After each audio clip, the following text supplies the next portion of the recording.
Sometimes it is as simple as just catch the ball, and the result is completely different. Yeah, what I hate to see is when we go into a game saying, you know what could be a problem for them, and then it is the problem. It's really bad, and it's been that way for the entire season. But it's not just the drops. We saw poorly run routes. We saw guys get confused in space. It's a lot of problems when you have one guy in Travis Kelce is going to attract a lot of attention. Everybody else is supposed to eat. It's easy. You're going to get man-on-man coverage and isolations, get open, catch the ball. You can fall down after you catch it. Just catch the damn thing. It's kind of a prerequisite, right, of a receiver. Catch the ball. When you 9% of your catch as a wide receiver, you're dropping it. That is not a good formula for winning. And you're exactly right. There's nothing more simple than saying, catch the ball, you win this game. And that's exactly the Chiefs' defense did plenty to keep this team in it and allow them to win. Offensively, they didn't get it done. Graziano, I think back to last year, and there were multiple times after Tyreek Hill left for Miami.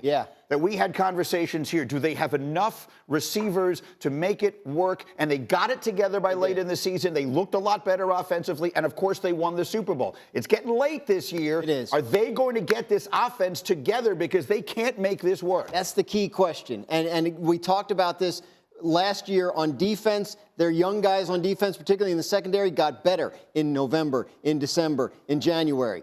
These wide receivers, these young wide receivers that they've taken in the second round the last couple of years, somebody like Sky Moore, Rashee Rice, Kadarius Toney, who they got in a trade with the Giants last year, somebody's got to make an advancement. And I'm not talking, and look, Marquez Valdez-Scantling didn't drop the ball. Like, if you're getting reliable production from the wide receiver position throughout the game, it's not going to come down to that play. You're not going to have triple teams on Travis Kelce, right? Like that. So one or two of these guys has to step forward and become a better and more reliable player, or else the Chiefs' season is going to look like this. It's going to be like pulling teeth every single week. They're still good. I mean, look, this is champagne problems, right? I mean, like the Chiefs are still one of the 2 or 3 best teams in the whole league. But if you're talking about winning crucial games in January and February, that's the kind of thing that can do you in. Parenthetically, Champagne Problem is a very popular Taylor Swift song, but we won't get into that. I won't sidetrack us with that at this moment. In the meantime, clear the decks, ladies and gentlemen. And I don't mean that because Sal was in the Navy. It's a green pen. Really. How would you describe what we all witnessed last night? Listen, I'm blessed to be here. I'm thankful to be here. I am, Michael, I am very humbled to be here. I'm going to be humble all today. day long. Very. Okay? But let me flip the script on y'all for a second, okay? The Eagles made the plays in the second half. Devontae Smith caught the football. They made the plays in the rain, on the road, as underdogs in the football game. Got to have the win. Grind it out. They made the plays. So that's one part of it. Number 2, Hembo sent me this stat. Great stat. The Eagles have now held the best offense in football, the Miami Dolphins, to 17 points, and the best quarterback in football, Patrick Mahomes, to 17 points. The Eagles' defense, let's give some credit. Deshaun Desai, their first-year defensive coordinator, he made adjustments in the second half. They were getting boat raced in the first half. He made adjustments. The number one thing was he had Reed Blankenship as a spy on Patrick Mahomes so he wouldn't leak out and get that yardage that he was getting in the first half for first downs. They played coverage. They rushed 4, a little mush rush. They kept Patrick Mahomes in the pocket to wait for him. They double and triple team Travis Kelce, and he couldn't get the ball to the other receivers. And when he did, they dropped the football. So that's little picture.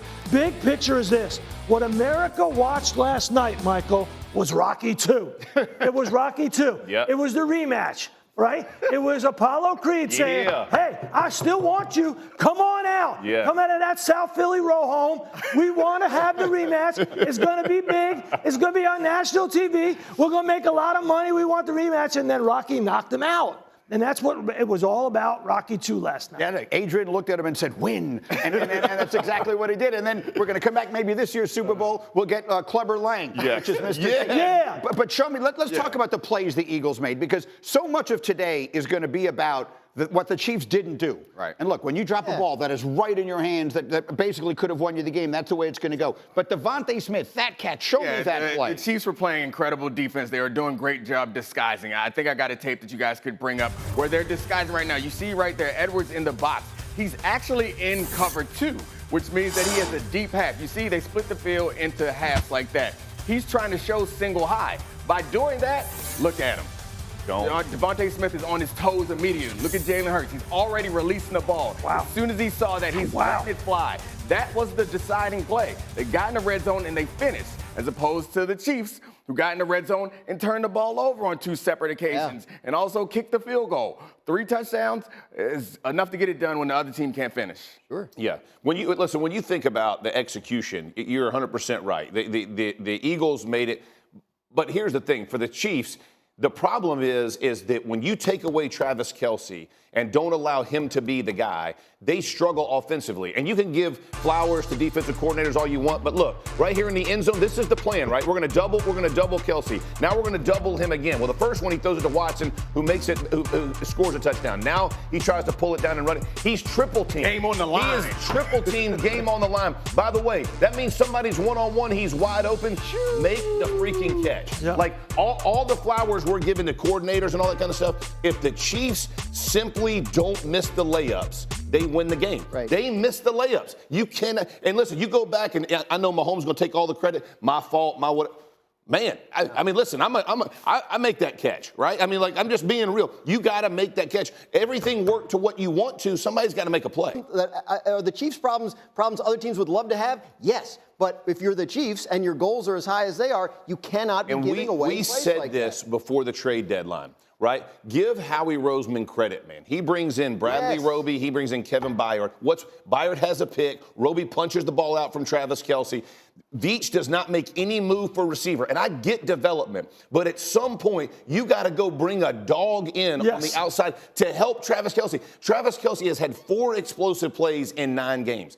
He had 12 the same time. Like he had triple that last year. You cannot. It's the easiest position to double and triple team. He's inside. It's tough to make those things happen. When you look at the way their offense has to run, if these dudes can't catch, you should have went out and got one. Well, the bottom line is they tried. They used a 2nd-round pick 2 years ago on Sky Moore. Right. They used a 2nd-round pick last year on Rashee Rice. They need them to play that way. Better. If they play that way, they don't have Sky that Moore problem. had 2 targets, by the way. No, I understand that. My point is they tried to address it. They just don't seem to have hit. Yeah, and that's right. But you got to keep going. And I know the tough thing about criticizing them for this is because they made a move last year, but they still won the Super Bowl with a team that we thought didn't have enough receivers. So we always look at them. And last night, that was a winnable game. So it still feels like Brett Veach, as much as we can be critical for him not going out to get something, they know what the hell they're doing over there. But I will say this. These games in the regular season matter a lot for them. That's getting the home field and getting a first-round bye has never been more important than it is right now. And I think that they don't win the Super Bowl if they don't hold on to this #1 spot. Patrick Mahomes has never played a road playoff game outside of technically a Super Bowl in Tampa. You still have Mahomes. You're still good enough to operate this offense at a high enough level to win the Super Bowl. But they make mistakes on offense. We didn't even talk about penalties, right? Like on that, we talk about red zone turnovers, critical.